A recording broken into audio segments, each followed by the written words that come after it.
All the children, they ask about one thing, Tutankhamun. Here in London for the first time, the last traveling exhibition of Tutankhamun. He is a very mysterious pharaoh. The use of gold everywhere, that's his name, the golden pharaoh, so he's shining everywhere. This is the only museum that will include the full collection of Tutankhamun, 5,000 pieces. The most valuable collection that we have on display will be the treasury of the young king Tutankhamun. All the acquisitions of Tutankhamun shall settle in one place.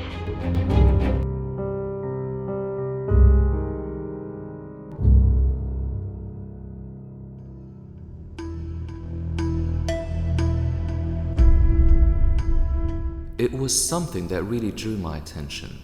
Of all the souvenirs that my friends requested me to buy for them, had to be linked somehow to Tutankhamun.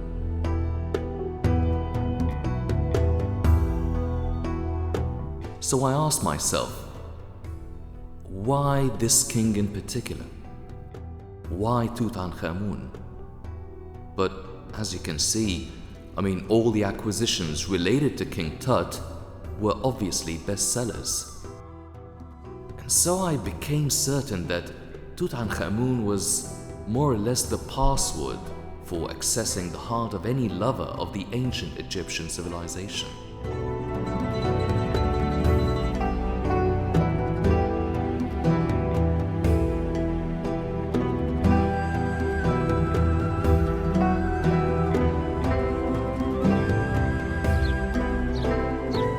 But again, why precisely King Tut?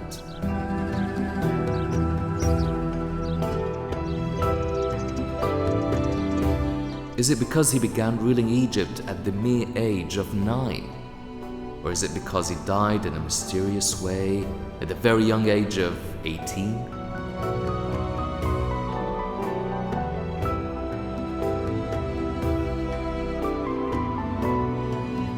Or maybe is it because when his tomb was discovered by the British archaeologist and Egyptologist Howard Carter, it was found totally intact and entirely made of solid gold, unlike those of the rest of the ancient Egyptian kings.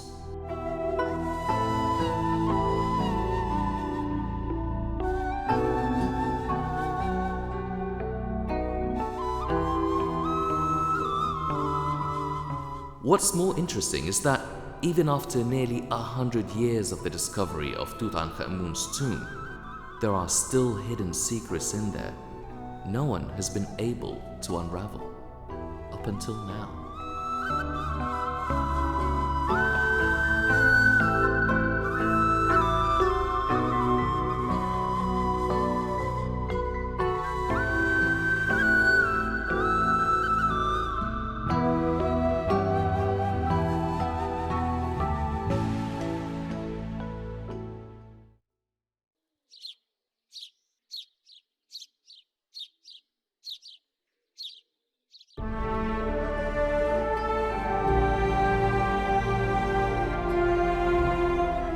At last, all the acquisitions of Tutankhamun shall settle in one place. That king who had died young and left behind a golden treasure that was so much later fully discovered by Howard Carter, and that is about 100 years ago.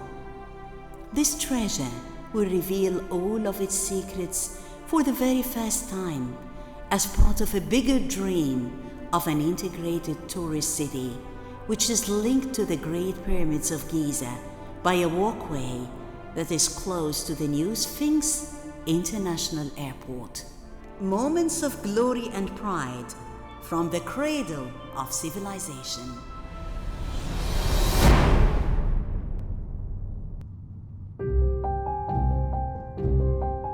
It's clear that the key to solving this mystery starts here.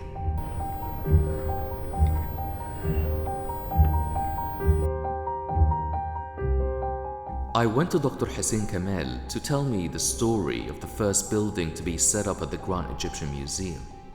Dr. Kamal was keen on leading me to a new step, which would help me unravel this mystery. Actually, the conservation center at the Grand Egyptian Museum which is abbreviated GEMCC, is the largest conservation center in the world. It was built with the second phase of the project to prepare and conserve the object selected for display. The officially opened in the conservation center, it was in 2010. The total space of the conservation center is 32,000 square meters. It's considered one of the largest conservation centers in the world. The conservation center is divided according, comprises 19 labs. 19 labs? 19 labs, yes, in 3 categories to cover all the aspects of conservation. So we have 6 labs for remedial conservation and 5 labs for preventive conservation. I think you want to ask about the preventive conservation. And the 7 lab for conservation science. These is the 3 categories for covered all the application and implementation of conservation. He turned me on to Dr. Isa Zidane, who had supervised the transportation of thousands of pieces of antiquities from all over Egypt to the Grand Egyptian Museum.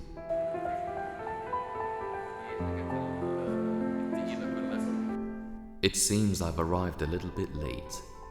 A lot of antiquities have already been restored, and I wasn't fortunate enough to see more of the acquisitions of Tutankhamun. It looks like going to the site of the Grand Egyptian Museum might carry a new spirit that could guide me to more secrets of the Pharaoh kings. We already have around 50,000 artifacts. The most important in this 50,000 is the collection of King Tut. Yes. We have around now more than 5,000 artifacts. We moved it from Egyptian Museum and from Luxor Museum and from different storeroom in Luxor and Egyptian Museum. There was this big event of actually transporting the coffin of King Tutankhamun's King Tut to the museum. What was so hard and difficult about actually transferring and transporting this tomb? This is the first time for these coffins to go outside the tomb, not since discovering the tomb by Howard Carter, but during putting this tomb inside after King Tut died. Most of them was in very bad conditions because it was in the storeroom and no one deal with it, no one follow the condition of these pieces.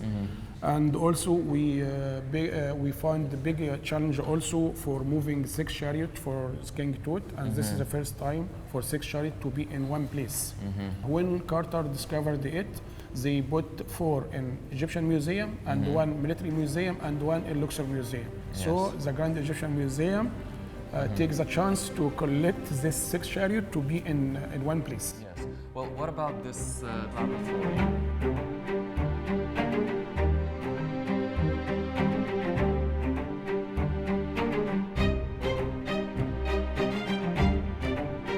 Wow, this looks very complicated, very fancy, but how do you come about restoring it or conserving it? Do you have any sort of reference? Well, it's a long story.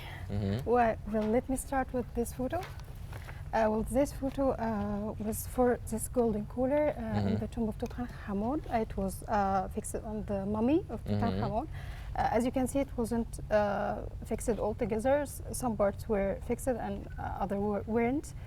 Then it was fixed in this way, and it was displayed at the Egyptian Museum of Cairo. In Tahrir Square? Yeah, in Tahrir Square.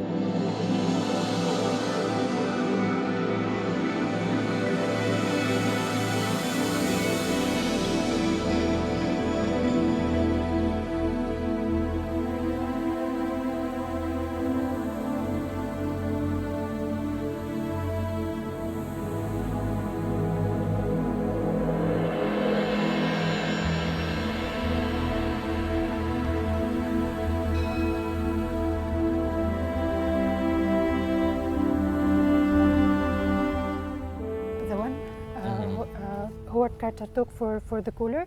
As you can see, it was 15 units in the lower row and 15 units in the upper row. And it was like this in Tahrir Square, but when we were doing our research and we were doing examination for this golden cooler, at the backwards of the units, we found out that there is some kind of numbering, old Egyptian numbering or hieroglyphic numbering. Each unit has a number. Here it's number 1, and here's number 2. Yeah. I did it like several times, Yeah. one and one and one, and that's the final condition, as you can see. Well, it's a pretty beautiful color, Thank I you. must say. Thank you.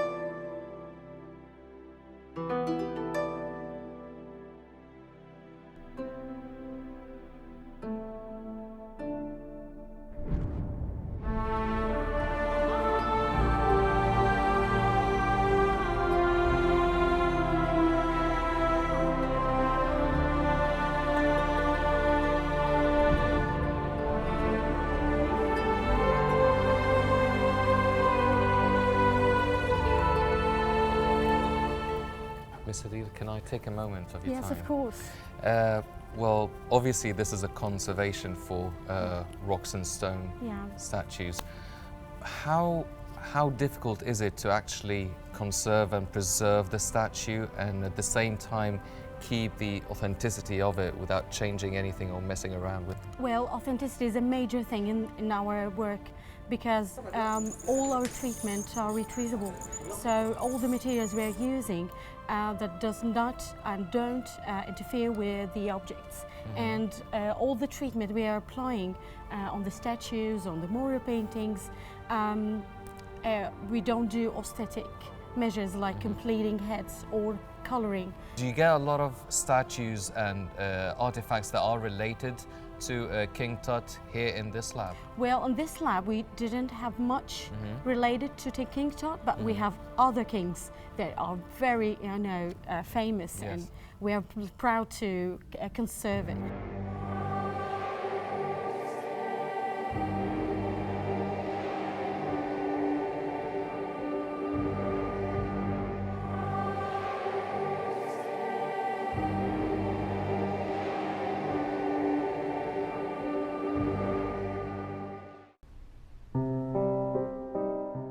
The Grand Egyptian Museum set its first Guinness World Records by drawing Tutankhamun with a myriad of coffee cups in 2019 that reached 7,260 cups made of mosaic. This record broke the previous US record, as the Guinness Book of World Records prepares to mark down other things. The first of those things will be the Grand Egyptian Museum inauguration ceremony as the biggest celebrated event in history.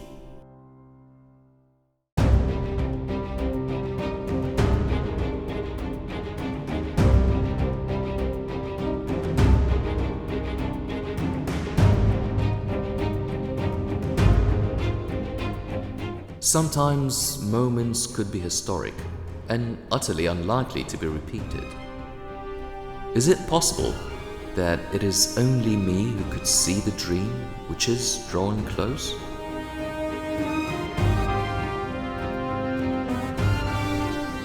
The Grand Egyptian Museum is a cultural edifice and a global center for the interaction of civilizations and cultures all around the world.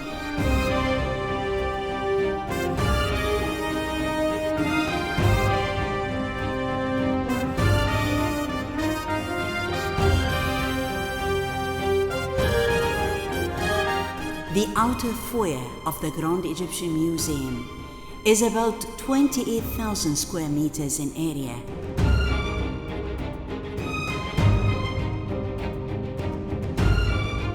We are here now in the piazza. The guests come from this side. There is the ticketing building. After the guests come here, he will see the first thing in the world. Because here we will install the obelisk over this steel structure. Okay. It will be hanging obelisk.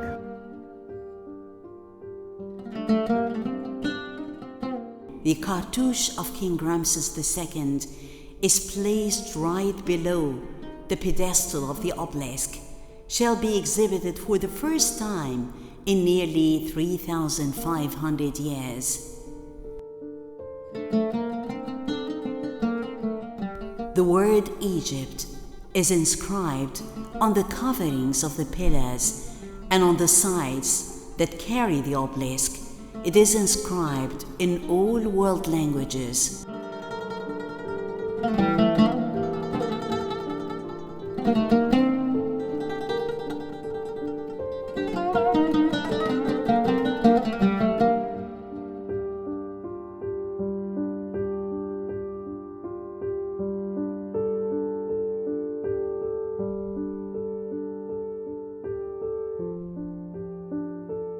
You can see in the front there's the pyramid wall.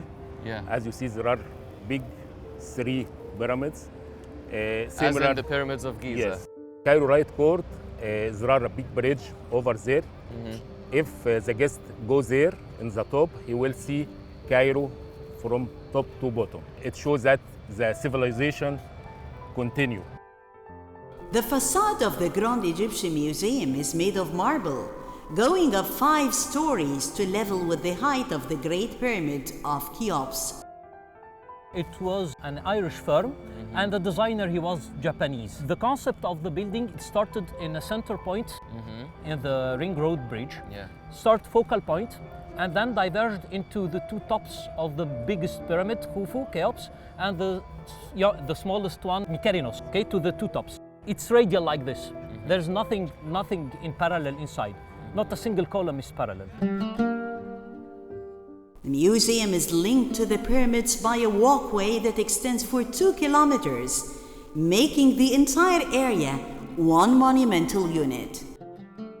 This is the biggest project that ever been done in Egypt since the pharaohs. We never had this amount of concrete ever. I'm very proud that we will be presenting such a construction and such artifacts to the people after us. It will be a huge heritage for everybody on this planet.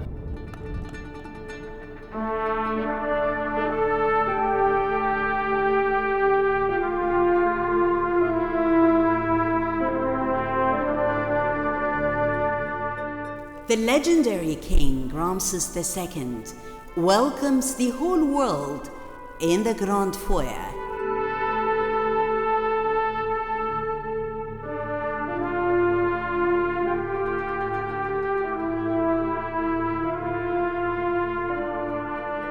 I am Ramses II. I am the great son of Egypt. I'm the king of the greatest nation on the face of the earth. I will kill and erase from existence whoever thinks of displaying an act of aggression against Egypt, or come near it, or try and hurt my great people. I shall humiliate my enemies and all the enemies of my country and kingdom, so that Egypt would remain the highest, the strongest, the richest and the greatest nation on the face of the earth.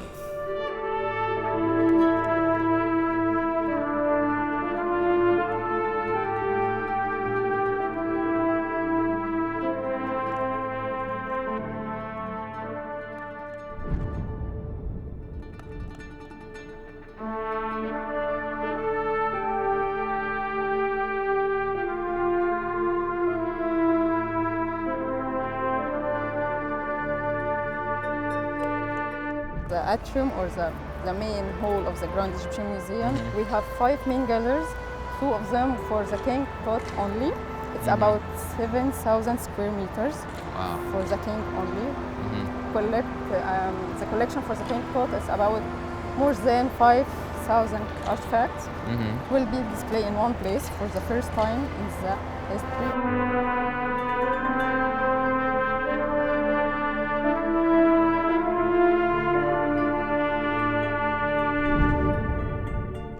How are they going to get transferred here? It's a surprise.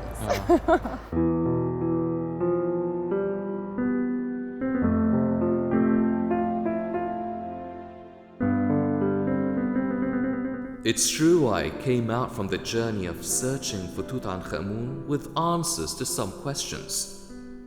Yet, King Tut still hasn't answered many questions. Surely he would provide answers to such questions in front of those who would visit him, like Yasin and his generation. They would have a much better chance than me to enjoy the stories of Tutankhamun, unravel the mystery, and live the dream that is loading.